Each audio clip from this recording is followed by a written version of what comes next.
Crank up the volume and get ready for real-world bird hunting by listening to the Wingmen Podcast by Eastmans. Now your host, Todd Helms.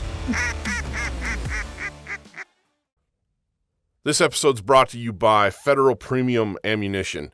You know, I've been shooting Federal for a lot of years, guys, and I can't say enough good things about them. Everything from the TSS Black Cloud loads to the Blue Box Steel, and now the heavy bismuth loads that they have, and of course the traditional tried and true Black Cloud FS steel. They got a load for everything. Last year I had a chance to put some of the new stuff through the paces, and I cannot speak highly enough about it. It swats birds out of the sky, gives me awesome patterns, and with the new heavy bismuth, I can use some of my old shotguns in the field as well and not have to sacrifice performance. So guys, when you reach for shells this year, reach for Federal Premium. Hey guys, welcome to another episode of the Wingmen Podcast. My wingman, Josh Lancaster, is with me again today, and we're going to start something new on the Wingmen Podcast. From this point forward, one podcast a month, Josh is going to co-host with me, and it's going to be the two of us talking about duck hunting tactics, upland bird hunting tactics, dogs, guns, loads, training, everything winged, we're talking about it. And so, dude, Josh Lancaster, Red Flats Retrievers. You guys have seen Josh before, and got some hunts coming out with you on it, with you in them. You're becoming an integral part of what we do here, and I am blessed to have you on as my co-host. Well, thank you so much. Thanks to Wingmen and, Eastman. Thank y'all for putting me on with y'all. Truly blessed for that. Excited to see what's coming for this year. Yeah. So we got the North and the South all dialed in. We got the Union and the Confederacy. Oh, boy. The Pollock and the Rebel. Yeah. We figured we'd mix it up. But I think our friendship is very indicative of what waterfowling and the world of hunting is in general. It spans time. It spans generations. It spans gender. It spans regionalities. I mean, whatever. But I have to say, after hunting with you for a couple of years now, man, watching you shoot, it's no wonder we won the war. If you all shoot like that. Okay. You're really going to stir the pot today, aren't you? You really want to go there from this morning? Flicking mud. We had a hunt this morning. Yes, we did. First one of, I won't say first one of 2024, but first one of fall 2024. Yep. I think you've been out a couple of times. I've been chasing big game around, chasing elk around. Yep. I've got a pronghorn hunt coming up this weekend with family, and then my big game season will really get rolling. You've been chasing antelope. You got an elk tag. Yep. Walk us through it. Yeah, no, this year's been, I've been blessed with tags this year. As I've told you, I drew an antelope and archery buck tag only tag, and then me and my wife both drew doe tags. And so I was blessed 2.5 weeks ago with my antelope buck. Been hunting hard for antelope, and then an antelope with a bow is a feat. It is very it really is. challenging. And you did it the hard way. I did, yeah. So for me, not unfortunately, but I didn't have the time to take off. So I was hunting the days that I was off work and just busting it out trying to get a good buck. Right. And I was passed on way too many good ones, and I should have just shot the first good one I saw. But I shot a dandy this year with the bow at 68 yards with my bow, and that's my first bow kill in actually 7 years. So phenomenal. Getting back into it, man, I just love it. Just the fellowship with the people that I was with, it's just an absolute ball. Yeah, antelope are a good time, whether you're chasing them with a bow or a gun. But with a bow, spot and stock in the wide open, it doesn't get any more difficult. Correct. Yeah. They are tuned on. Their eyesight is unbelievable. And their nose is just in the air smelling for you. Yeah, that's the amazing thing is people discount their nose. They think, it's an antelope, but you have to have the wind right because they'll smell you too. Exactly. I mean, and this year there were two times this season of antelope hunting with a bow, and I had in my mind it was a great plan. The does came by, that wind shifted, boom. Yep. It would have been a 40-yard shot, great buck, but the wind shifted. Yep. And I mean, yeah, you try to prepare, but in the heat that we've had this year. It's been hot. It's been very hot here in Wyoming. So to have that heat, you're sweating. It's part of it. You're going to stink. But to see it actually come together, at 68 yards, to draw back on a good buck and just whack him. That sound you can't beat. There's a lot of things I love, but when you shoot an animal with a bow and that whop, I mean, it's different than anything else. Yeah, when you do it right and the stalk unfolds perfectly and the shot opportunity happens and you pinwheel them. Yep. There's so many things that have to come together to make that success happen. Exactly. Including all the off-season prep. Yep. And that takes us into what you and I have been doing all summer long, because we've been prepping. You've been shooting your bow, but we've been prepping dogs. Oh, big time. All summer. We've been doing training sessions all summer long, every Wednesday morning, as many Wednesday mornings as we could get Correct. together. Yeah. Life happens. Oh, yeah. Life's busy. And so I think we made 5 or 6 training sessions together. We watched our dogs improve and progress. You're working with a young dog, Jasper. Yep. And this morning we got to take him on a hunt. Had you hunted him yet this year? No, that was his first hunt. First waterfowl hunt, and I was extremely thankful, and not thankful. I was extremely impressed on his steadiness. He was rock solid. I mean, his steadiness just blew my mind. But I set him up for failure. That setup we had this morning. So Josh called me yesterday, and we were getting our podcast set up, and he's like, "Well, I can't do it in the morning. I got plans." And I'm like, "Oh, okay." And you got an elk tag too for a very good unit, and it's open. Yeah. And I figured, oh, he's going elk hunting. He's like, "What are you doing?" I said, "Well, I got to work, but I don't know why." "Well, we're going duck hunting." Oh, that changes things. And so pretty soon I got invited along, which I appreciate. But that setup this morning was not ideal for a young dog in so many ways. And the fact that he wasn't just running around losing his mind was impressive. I was extremely pumped. Like I said, just his steadiness just blew. I was excited about that. Yeah. Walk us through why that setup wasn't successful, or not successful, because it was successful. We shot birds. Yep. And we'll get to the hunt itself, because you had a first this morning. I did. Another first this morning. Yeah. That we'll talk about. I couldn't get a cameraman wrangled, so we didn't film. I did a little bit of stuff on my phone. Well, you guys will see that. And I've got another announcement to make about that, which I'm excited about, in addition to the Wingmen family that we'll bring up here in a second. But that situation, it was a pond, and it's ringed by marsh grass, basically. Yeah. Some cattails and reeds. Yep. And they're about 6 feet tall, 7 feet tall. Yeah. Why is that hard for a young dog? For young dogs, especially for Jasper, we've worked him so much. He's got the drive, he's got the go, he's got the nose. But if he can't see the bird, and that right there is the key. If you got a young dog, an older dog like Hondo, you send him, he went. Our training we did on the ladder drill this past summer, I had to send him through that 30 yards of reeds, correct, to get to the open water. Then there was the spread, and the birds were a little shy this morning. We had no wind. No. We had no spinners. Blue sky. It was tough conditions. Yes. So the birds were falling further out. And Hondo had to clear all that, and then there it is, and then spot a bird on the water and go get them. Yes. That is from him. That comes from him trusting me over the last 3 years of hunting, that when I send him, there's a bird. Exactly. And he's going to go. He's going to find it if he goes and looks. Jasper's not there yet. Correct. And, at one point in my mind, I was mad. I mean, like anything. We talked about it this morning in the truck, and I was like, Josh. And it wasn't anything you didn't already know. Exactly. But it was just like a reminder. Oh, yeah. Brother, be patient with him. Well, and, we all have our expectations. Absolutely. And we are our worst enemy. Mm-hmm. I mean, and so for me, with his steadiness, that's down pat.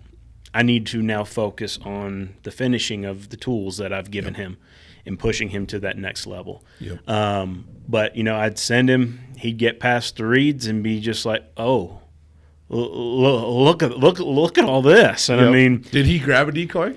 No, he did not. He didn't. No, he did not, and that was a worry. Most young dogs would have gone over and tried to grab a decoy. Me and Todd actually talked about that on the way to the hunt. Is I haven't done decoys in front of him in the field or anything just to train him on don't pick that up. Right. Now with the pond the way it was, I wish I had a dog that I could tell to go pick up a decoy. Yep. Because that was some gnarly mud.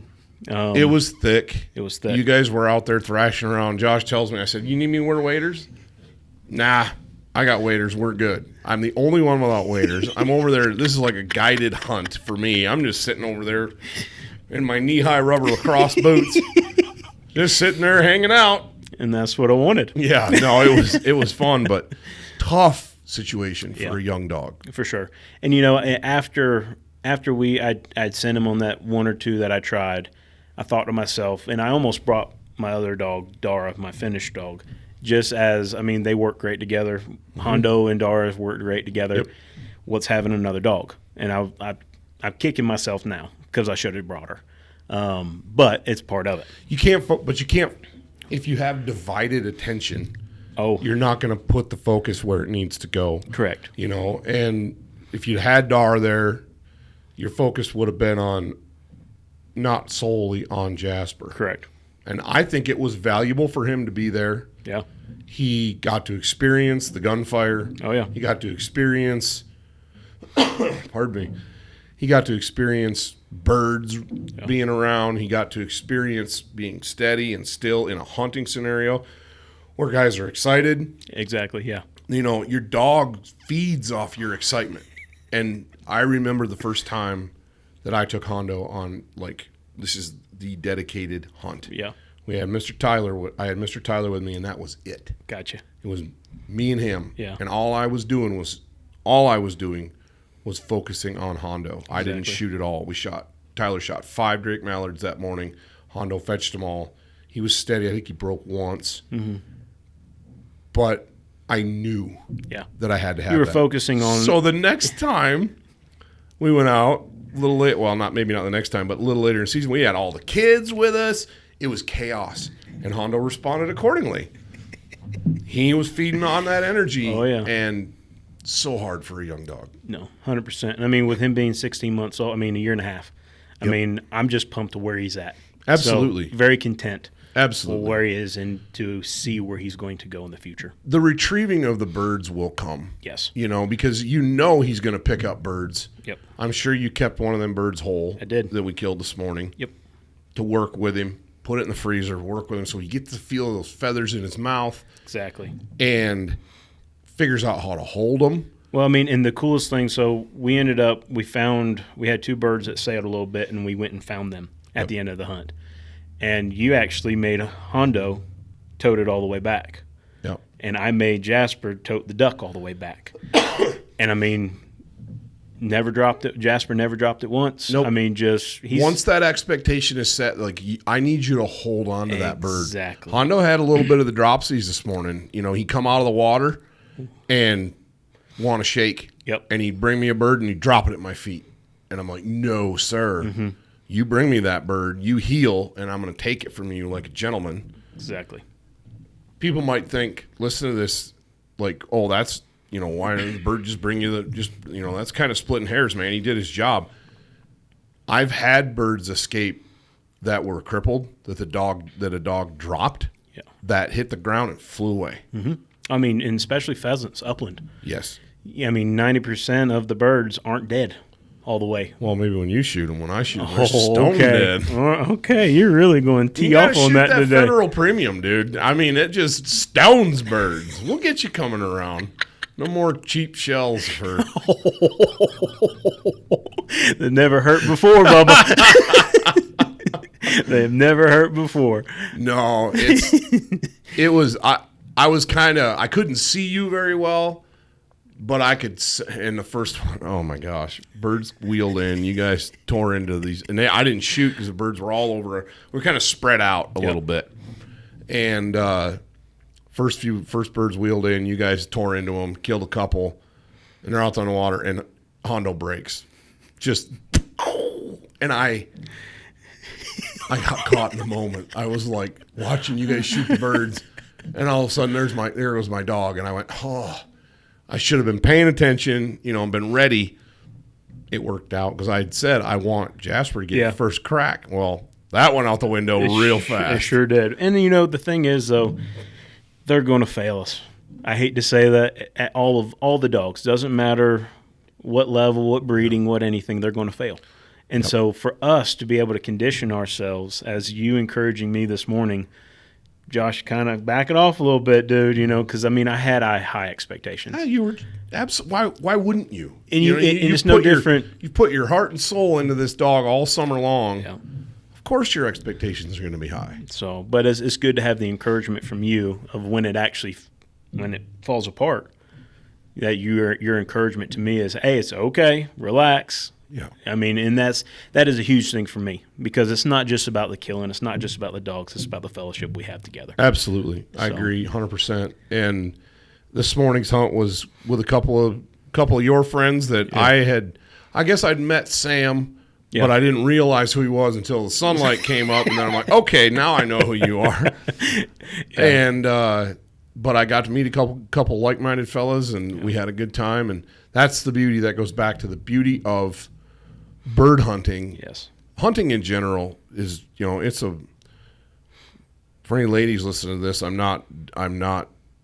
just going to use the term, it's a brotherhood. Exactly. And you're included in that, obviously. It's a family, and you hear that term thrown around all the time, family, family, family. But we as hunters are a pretty small minority in this country. Yes, we are. And if we don't have that mindset that, hey, man, same team. Oh, exactly. I don't care if you're a coon hunter from Arkansas, or if you're an upland bird hunter from South Dakota, or you're a mule deer guy from Idaho. I don't care. Doesn't matter. Yeah. I don't care if you hunt rats at the dump. We're hunters. We're hunters. Yeah. And we have to have each other's backs. Exactly. And we have to police our own ranks and call out dishonesty, call out things when we see it. Yeah. But also be there for each other too. Exactly. For sure. And that was the cool thing about this morning, is everybody was out there. Everybody was safe. Everybody was dialed. It was awesome. Just cutting up and having a great time in God's creation. Absolutely. So you and Sam had a unique experience this morning. There's not very many times when you go out on a waterfowl hunt, because that's what it is. We can shoot geese and ducks right now. But there was an added bird in the bag, 2 added birds in the bag this morning, that in Wyoming and states like Wyoming, guys from the upper Midwest especially don't get a chance at. This episode of the Wingmen Podcast is brought to you by Leupold Optics. Guys, obviously there's a handful of things that I rely upon heavily for wingmen. One being performance eyewear, and Leupold has crushed that category. I thought I knew what good eyewear was, what good sunglasses were. Man, I was wrong. Performance eyewear from Leupold has taken that to the next level for me. Another thing is binoculars. I have to have high-quality binoculars for scouting, for finding birds, and Leupolds bring me all of the qualities that I need in a pair of binoculars. They also make killer everything, as you guys know. So check out Leupold, and thank you for listening to today's podcast. What'd you do? So like I said earlier, I was blessed with a lot of tags this year. And one of those tags was a sandhill crane. And, we get to our spot, we get decoy set up, and all of a sudden it's like just sandhill cranes are going to town. It was deafening. Yes, it was. So the first volley of ducks come through, we shoot. We got, 1 or 2 down? I think we killed two or three ducks. The first. Two ducks on that first volley. Yeah. We killed more, but I wasn't shooting. Golly. So we get a few ducks down. Would have had more if Mr. Todd would have shot. No, yeah. But all of a sudden it just ruptures. The sandhill cranes and the geese get up. There were way more birds on that pond than I thought there were. 100%. And so everybody's scrambling, reloading. Hondo's getting birds Yeah. in the pond. And it's just the sky just almost turned black looking over towards that way. Full of birds. I mean, full of birds from geese and sandhill cranes. And so all of a sudden we're, here comes some geese and a couple sandhill cranes on the side. And for me, I shooting, never saw the geese. I You was never saw the geese? Or out of shot. I was focused on the cranes because they're coming right over, and I'm like, these guys are going to smoke these cranes. And I'm just watching, and they're not falling. I turn, and there's geese falling out of the air, and I'm like, I didn't see the geese. There were so many birds mixed together. Oh, yeah. I didn't see the geese. No, I dumped 3 shells, and I mean, there was geese hitting the water. Oh yeah. But the coolest thing about that, I reloaded. Sam had shot his goose or his sandhill crane, and folded right in the reeds. And then we're kind of high-fiving, celebrating. A few minutes later, here comes another group, and then I have my tag, and it's just like, you know what? Here we go. Boom, boom, and I was way behind it on the first shell. I think I said something this morning on the way out to the effect of, just get in front of it. get in front of them. Shooting cranes is like, it's similar to shooting geese, but even more because they look like they're in slow motion. Oh, and they're not. It's just a floating pumpkin is what it looks like. And they're hauling. Yeah. And that big long neck, Yep. long legs, there's a lot of target in the air. Exactly. And I mean, first shot I was a little behind. Second shot, I mean, I just piled it. Oh, you smoked them. Didn't have a chance. Because I remember I looked over, and I look up, and I did not see Sam shoot his crane. Okay. I don't know if my attention was elsewhere, but I saw yours. Yeah. I'm watching, boom, boom, and it folds up, and cranes fall out of the sky like nothing else. It's like a bomb coming out of the sky. It's like folding up some kid's kite at the park, dude, with a shotgun. They just crumple and they're flapping in the air, and they're just, and you guys both stoned yours. We talked about it. I said, just a heads up, and I know you knew this, but you'd never hunted cranes, and I'd had the good fortune to hunt cranes a little bit. And I just told you, I said, do not send a dog on a live crane. We don't have our dogs. Our dogs aren't used to a bird like that. No, and with our season, we can't. No. With one bird. That's the thing. You drew the tag. It's a one bird exactly. tag. It's like shooting a turkey. Yep. You get to do it once. One bird. You can do it every year, but you get one bird. I've put in now for 5 years. This is the first time I've ever drew. Okay.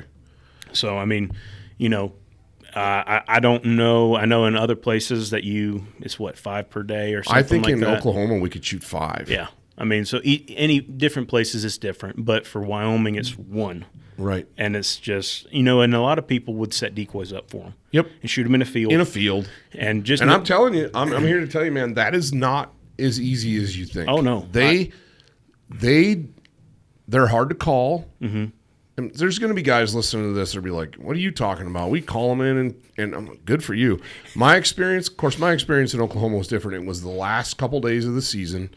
They'd been shot at. Most of the birds had migrated to Texas. Mm. And they just did not want a decoy. Yeah. We shot some in the decoys, and then we actually jump shot some as well, and killed some birds that way too. But yeah, a crippled crane is a nightmare for a dog. And you see dogs on social media that are just crushing these cranes. They have the confidence because they know they can do it. They usually have goggles on. Yeah, protection. I've seen guys put almost like hog vests on their retrievers because their feet are like claws. And that big long saber of a bill. Yeah. And they'll poke a dog's eye out. Mm-hmm. They'll puncture wound your dog because a crane is not like a goose. A goose will fight until it knows it's toast. Yeah. And then it'll quit. They're going to fight to the death. Cranes fight till they're dead. Yeah. And I'd never seen anything like that until I went to Oklahoma. And I was kind of like, whoa, that's a next level bird. I mean, you throw a crippled one in the blind with you, and they're fighting you. Yeah. They're ready to go. And so we talked about it. I'm like, do not send a dog on a crippled crane. Make sure they're dead. Well, you guys dropped them both in the water. Yeah. And they didn't drop, but 15, 20 yards apart? No, they were right close together. I mean, but literally one was in the reeds, one was in the open water. Yep. I mean, it was same line. I mean, yeah, they were right there close to each other. They were not hard to find. No. They were both stone dead. Yeah. You guys did a phenomenal job. And I was soaking it in for you because you were obviously jacked and lost in the moment, as you should have been. Yeah. Anytime you get a bucket list bird. Oh, exactly. I mean, it's just a blessing. Mm-hmm. I mean, just to be able, and then you telling me how to fillet them out because you've done it.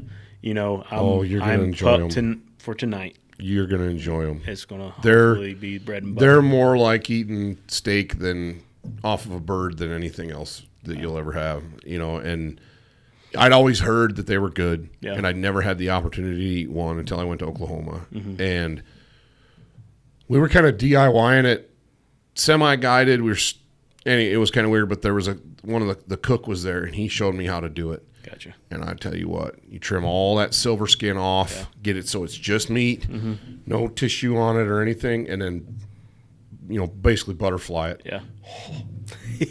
Sear it hot and fast. It'll be just like a steak. Me and Haley are going to chow down on it tonight. That's awesome, dude. So, yeah, and one of my dreams that I got to live out this morning was I'd always wanted my dog.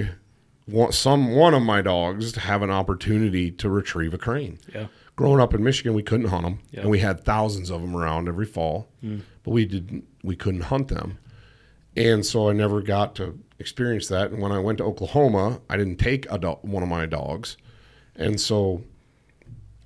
Hondo got to swim out in the pond and retrieve a crane. Exactly. And then the funny thing was we were talking about dropping birds. But part of that setup, back to that setup this morning, those reeds were so thick you could barely walk through them. Yep.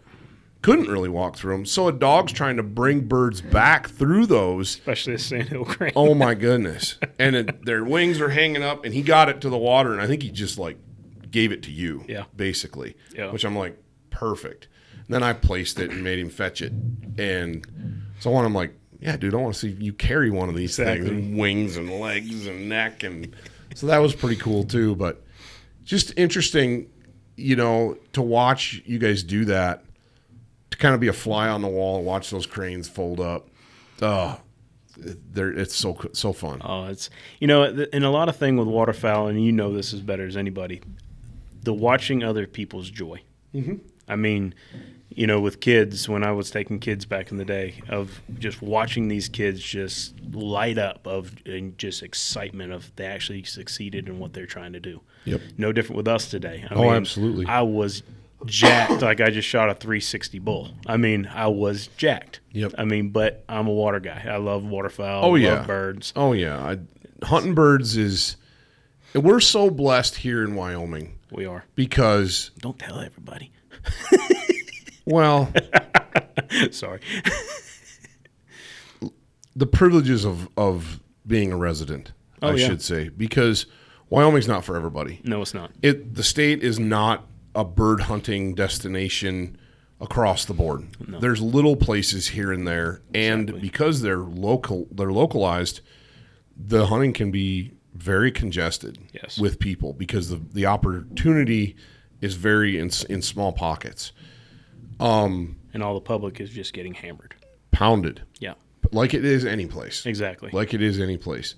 You have to kill birds on public ground consistently in any place, but especially a place like Wyoming where there's very little public ground with birds on it. Correct. And I'm talking about waterfowl. Yeah. Upland birds is a little different. Yes. But we get to start in September for waterfowl. I don't hunt this first split very much at all because I'm always big game hunting. Yeah. I'm always chasing elk. I'm always chasing antelope.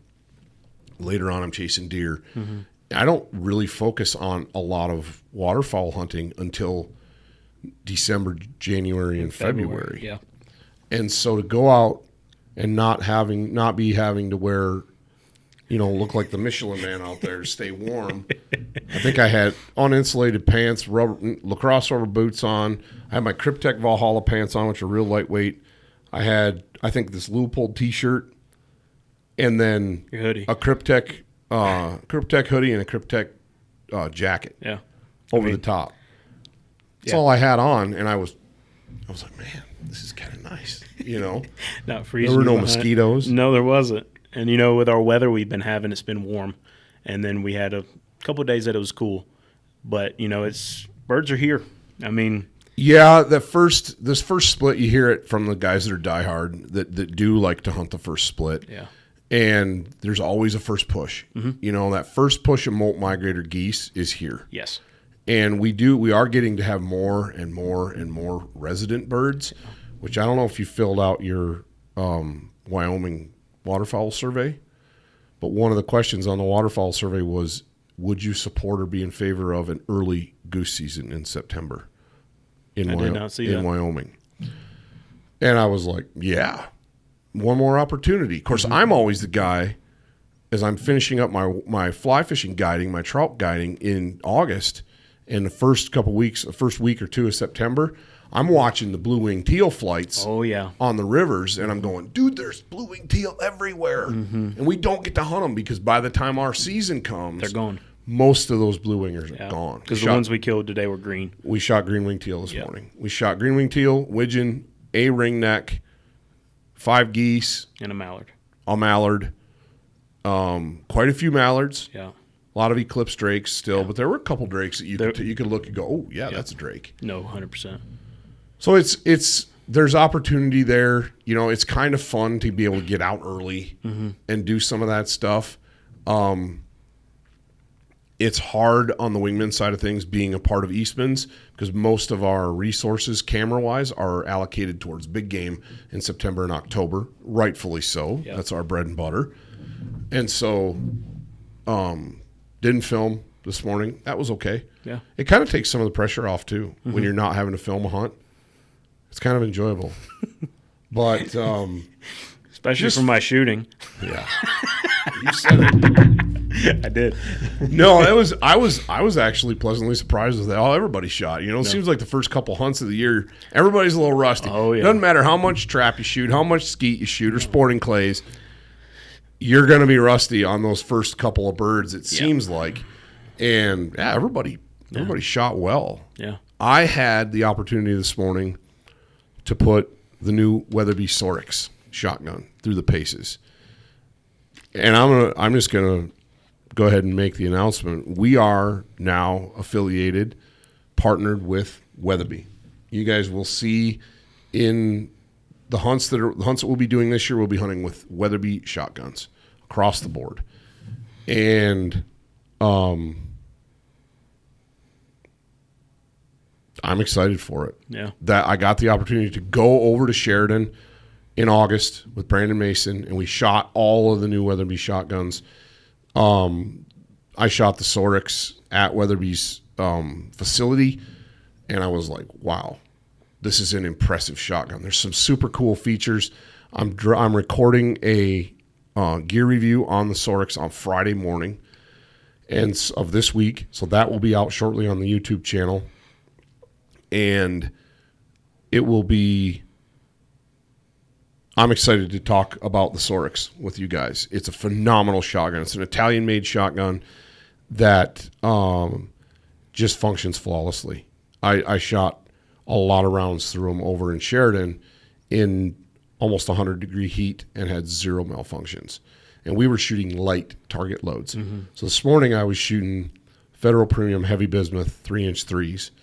And because I asked you, I said, how big is this pond? Because if it's going to be this little puddle, I'm shooting 2 3/4-inch 5s. You know what I mean?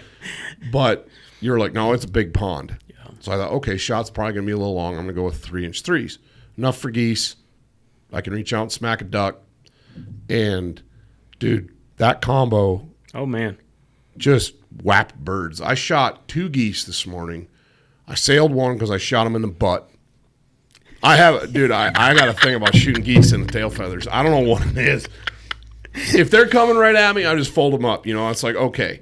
But any crossing shots, I'm so often behind a goose.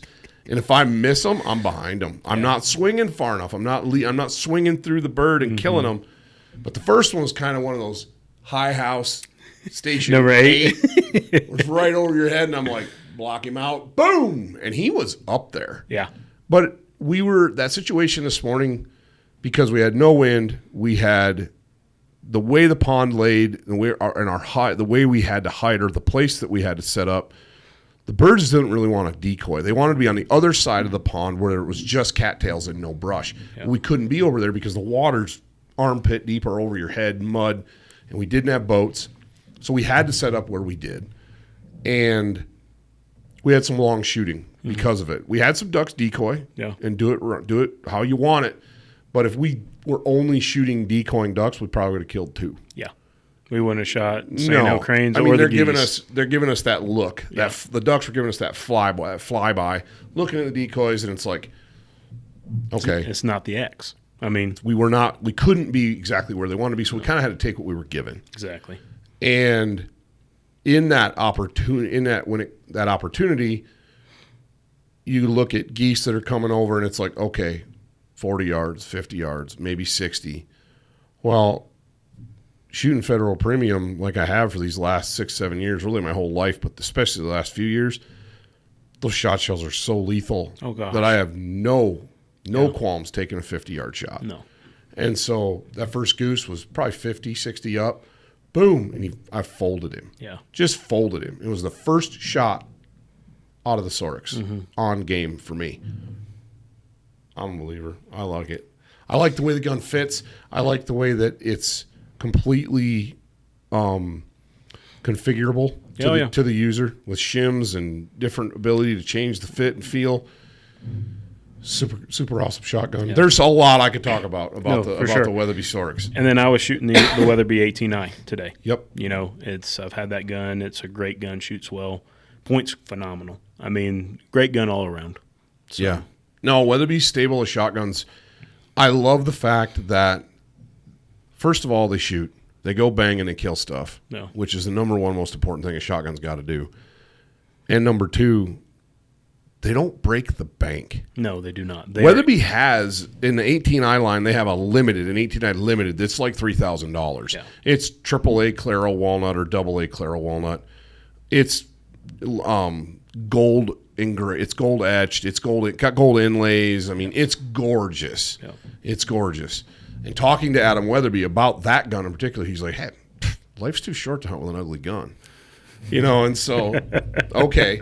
But the cool thing about the 18Is is they're right around that $1,000 price point, which to get into a reliable shotgun in today's world, that's about what you're going to have to spend. You can spend less, but you're probably going to be fighting it. Yeah. And then the SORIX is a little more than that, but it comes with some high-end features that are like, woof. I can't say any more than that. The Weatherby's been making shotguns forever, and the guys that shoot them, they love them. They're a great shotgun. And you could find them a lot of places. Go to a retailer, find a SORIX, find an 18i, pick them up. Look them over if you're an over and under guy or a side-by-side guy. Oh, they have a phenomenal over and under side-by-side. The Orion line is awesome. And they added this year a matte finish to the Orion over and under. So it'll look like that matte finish Orion side-by-side that they came out with last year. Yeah. They now have 12, 20, 28, and 410 in the Orion side-by-side. So if you're looking for a side-by-side and a sub-gauge, they got you covered. Yeah. And they're cool, man. They flat out work. We shot pheasants with them over there, just some planted birds in August, and they're fun. They're super fun. I shot a rooster with the 410. That was a ton of fun. Oh man, super stoked for that.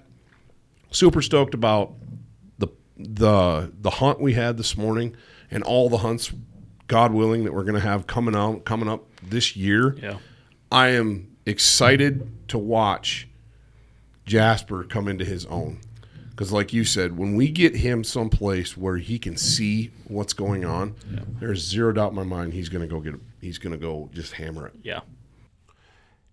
Hey guys, this episode of the Wingmen Podcast is brought to you by High Mountain Seasonings. The folks down at High Mountain Seasonings in Riverton, Wyoming have had my business since before I started working at Eastmans and way before Wingmen was even an idea in my head. I've been making homemade jerky and sausage and you name it, snacking sticks with their kits for a really, really long time. Having the pleasure a couple years ago to go down and take a factory tour and film that and do a duck hunt with one of the guys from the company, Brian Tucker, was a pleasure. They have such a cool operation down there in Riverton, Wyoming.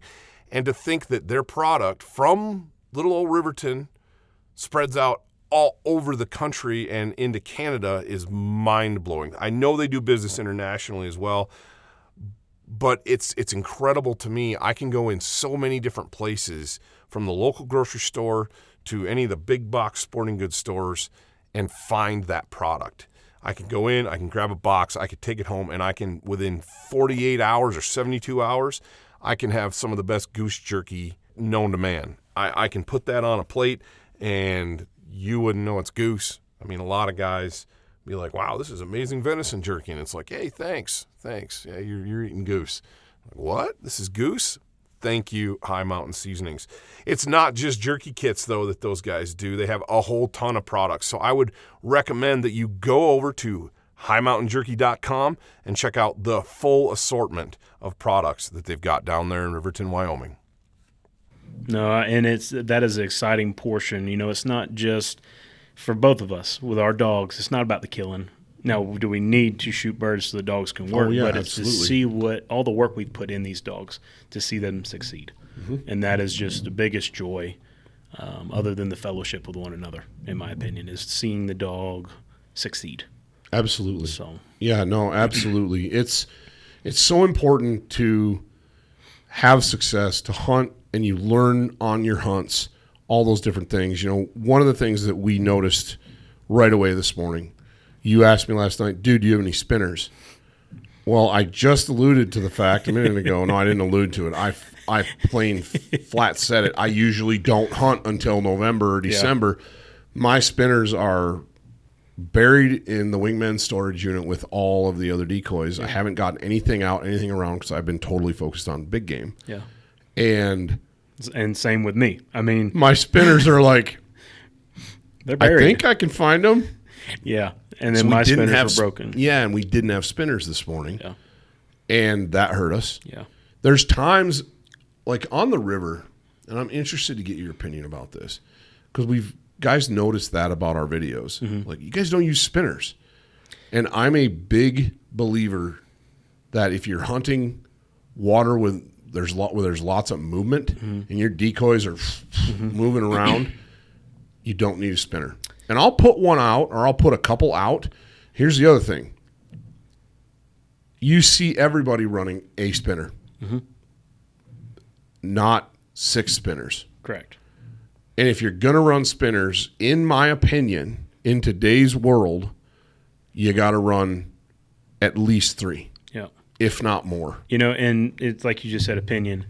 The thing with spinners, no movement. You need all the movement you can get. So you guys rigged up a jerk cord. I did, yeah. I brought a jerk rig with me, and it worked. I mean, we started having birds really give us a look after we had some movement in the water. But, you know, back home for me with running mainly in ponds, you know, that's mainly what we hunted back home, or on the river where it was slack tide. Having that motion just made things click. Yep. You know, out here, one of the hardest things for hunting in the river with a spinner is you can't get the spinner into the ground. The rocks, there's so very difficult. And so you can. You know, I've thought about making basically a mailbox holder with a rim. Noah Miller of Mountain View Mallards gave me one of the things he uses. Okay. He took a wheel well. Yeah. And he welded a piece of pipe in the wheel well, and the pipe's probably 12 inches, 14 mm-hmm. inches long, that sticks up out of the middle of the wheel well, and you just set your spinner stake in that pipe. And it's tight enough. It's probably 1-inch round pipe, mm-hmm. so your stake will fit in there. Yeah. And then you just set it there, and the current's not going to wash that wheel well away, and they're hard to transport. Yeah. So, and you're probably going to, if you're walking in someplace to hunt a piece of public ground, you're not going to take that rig with you because it weighs a ton. Yeah. And if you need 3 or 4 of them, holy smokes. Yeah. But to a spot that you're going to hunt all the time, like we have permanent blinds on some of these places, you go, you rig up 3 or 4 of those and you put them there. Yeah. And a big thing out west and all over where it's available is field hunting for ducks. Well, and that's one big thing I believe in having. You have to have spinners to field hunt multiple. ducks. Yes. Not 1. No. 6. Yes. 8. Yep. On a button, spread on them a out, switch. And you have to be able to turn them on and off, vary them. There's so much that goes into that. But because your decoys on the ground aren't moving. Correct. And they're, quite frankly, especially in corn stubble, your mallard decoys are hidden. Oh, yeah. I mean, birds in the air could see them, but the most successful dry field mallard hunts that I've been on have incorporated goose decoys, mallard decoys, and mallard spinners. Yep. Hands down. 100%. And we shoot pintails, widgeon, mallards. Shoot them all. The odd pigeon that decides to commit suicide,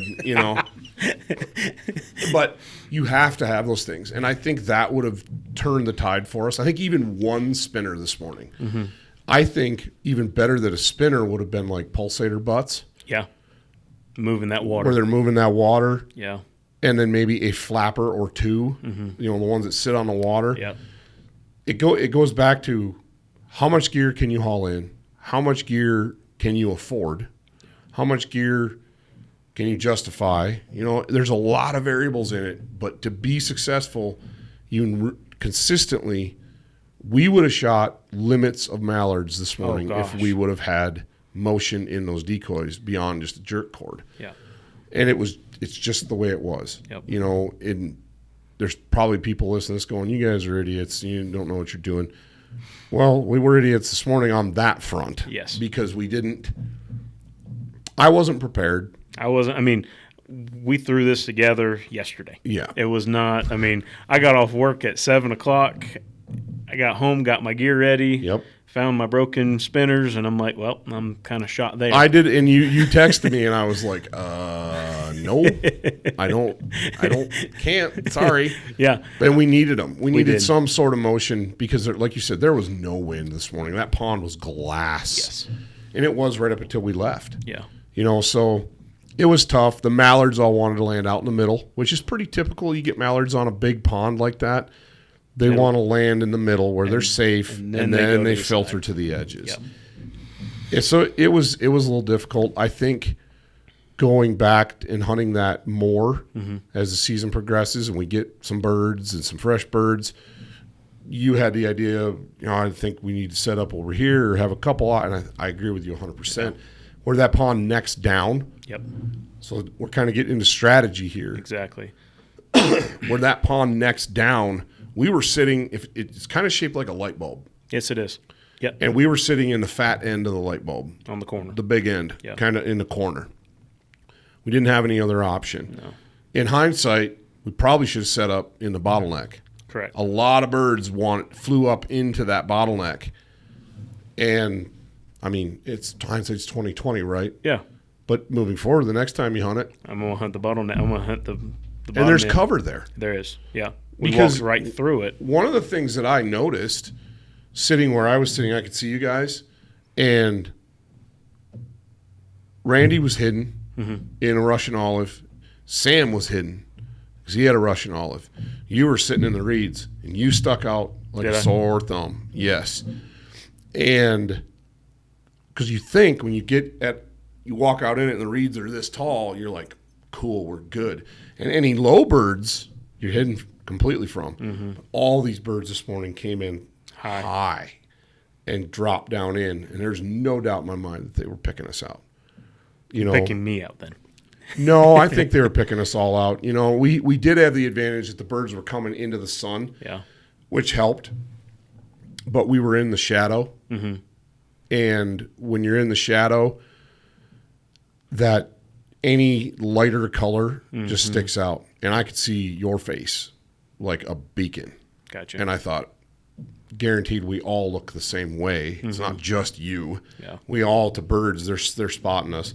So we had some birds, they were doing that just out of range, flyby, and when birds do that, I don't know what you think, but when birds do that, to me, that screams my hide's not good. Yeah. Well, and that's, one thing I was talking about after we killed the cranes is right here would be an awesome blind. Right. I mean, and talk about cover. Yep. I mean, put some pallets down so you don't sink in the mud, and it would have worked out phenomenal. And that's time. We both have been big game hunting.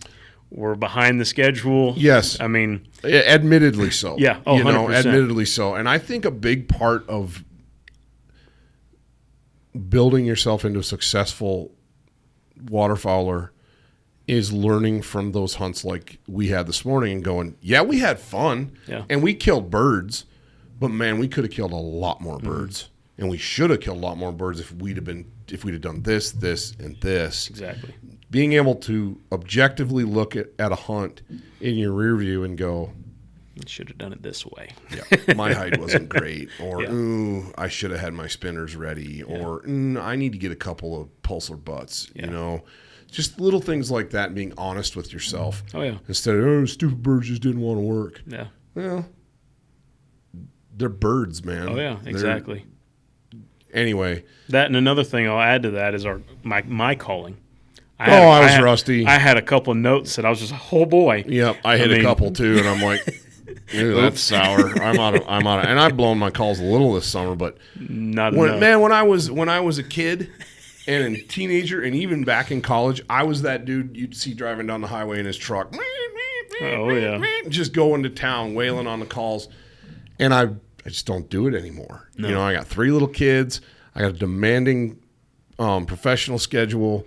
You got a busy life running a kennel and your ministry work and your regular job. There's a lot that goes into it, and you just some things fall by the wayside. Exactly. And it's what it comes down to. What is most important?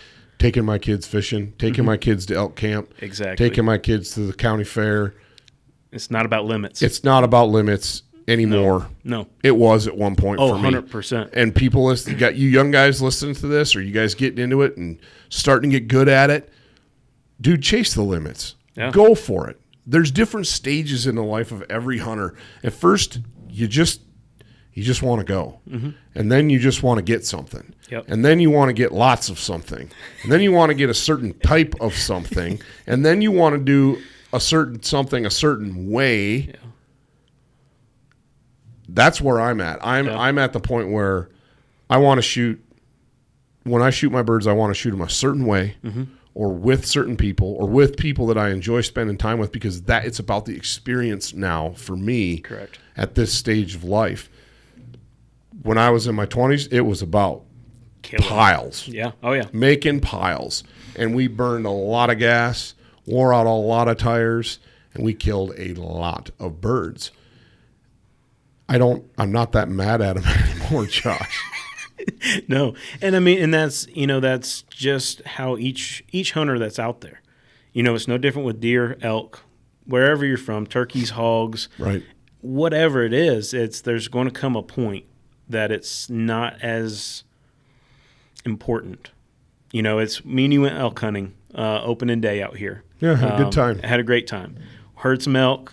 Yeah, I got to chase some bugles. Got chasing bugles, then never saw them. But, the thing is that time of us just doing life together. Yeah. That meant more to me than actually having one come in my opinion. And that's just, to each his own.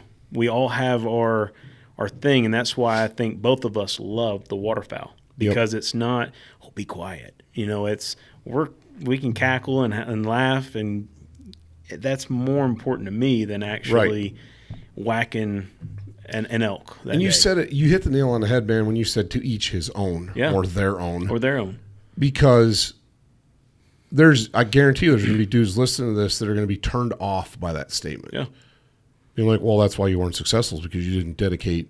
You didn't take 10 days off, and you didn't, do that. It's like true, and if that's what turns your crank, go for it.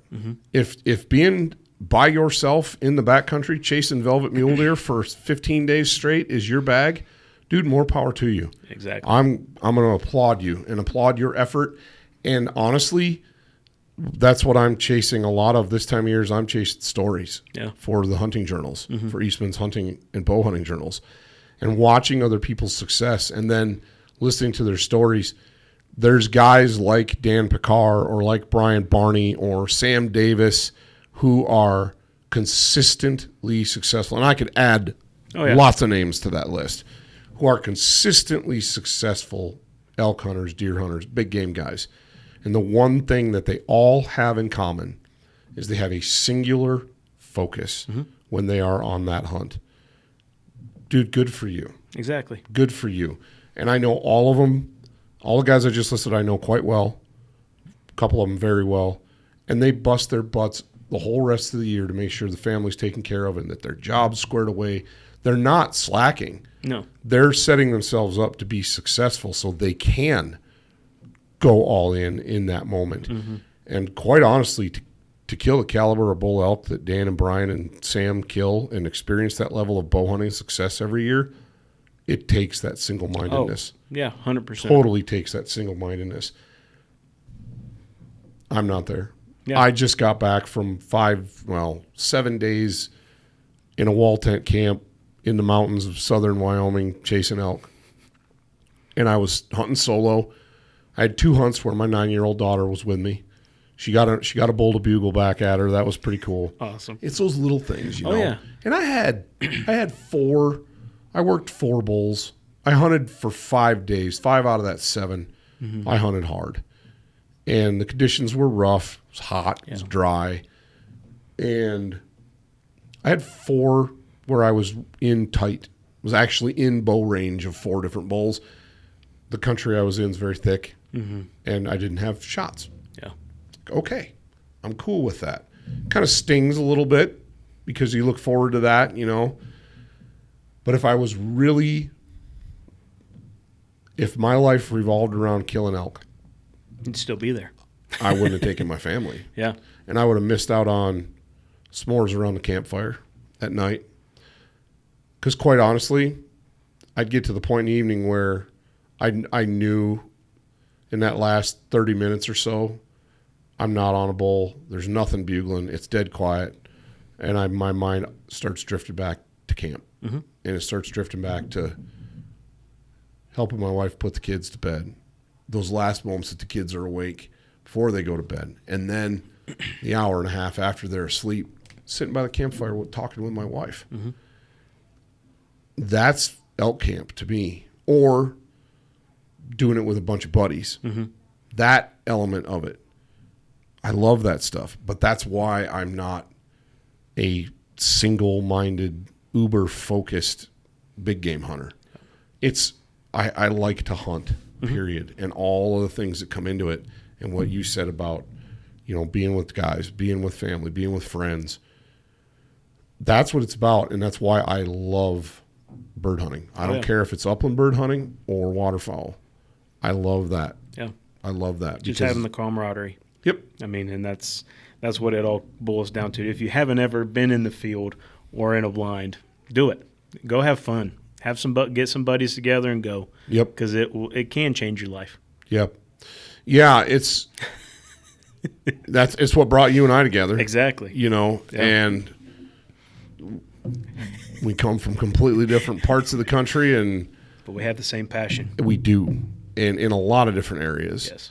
And you know, our faith unites us, but more than that, not more than that. And there's nothing more important than our faith in Jesus Christ. But that commonality of loving dogs and shotguns and bird hunting, that's huge. Yeah. That's huge. It's a ton of fun. I'm excited for more of this. I'm excited for more of these podcasts. I'm excited for talking about training. I'm excited for strategizing how we can continue to make this podcast grow. One of the ways that you guys can help us is to drop down and leave us a review. In the reviews, suggest this podcast to other people, share it with other people, give us a rating. That's huge. That drives traffic. And just keep spreading the word, because honestly, just shameless plug. I've listened to a lot of podcasts, a lot of waterfowl podcasts, and I think that the Wingmen Podcast is pretty special. I look back at the stable of episodes that I have recorded in the last 3 years. And there are, I mean, you want to talk about a who's who of in the hunting industry for waterfowl. I've interviewed some people that blow my mind. Guys that I'm like, oh my gosh, holy smokes, I can't believe, so-and-so is going to be on the podcast. That's cool. But all those conversations and podcasts were about hunting. Were about the brotherhood of hunting. Were about that commonality. And at the end of the day, getting back to how we started this, that's what it's all about, man. Exactly. I'm stoked to continue this. I'm excited to see where this goes. I'm really excited to have you on as a co-host. It's going to be a ton of fun. I'm still going to be bringing, or we are still going to be bringing outside guests in as I can get them. But Josh and I kind of realized that, man, we kind of like blabbing with each other. So it made sense. Yeah, 100%. Anyway, guys, that's going to be a wrap for this episode. Thank you for listening. Again, leave us a rating, give us a comment. If you've got guest suggestions, let us know who you want to see us or listen to us have on the podcast, and we'll try to make that happen. But we're just getting into it, man. This was the knock the rust off and go. And we got the rust off the dogs. I'm excited to see where young Jasper ends up by the end of the season. I think you're going to see great things out of that dog. Pumped. Absolutely. Awesome. Guys, if you're looking for a puppy, looking for a dog, Josh owns and operates Red Flats Retrievers and specializes in British labs, high-end hunting machines. And, man, you have some great dogs. You've always got litters in the rotation. Get a hold of Josh. Get a hold of me. I can put you in touch with Josh. You can find Red Flats Retrievers on Facebook. You get your website up yet? Nope. He's working on a website. Instagram. He's on Instagram under Josh Lancaster. Red Flats Retrievers. You do have an Instagram page now. Yep. I tried to tag it today and I couldn't find it, but I will find it. Okay. So find Red Flats Retrievers, guys. Give them a follow and a like. And until next time, we'll see you guys in the field.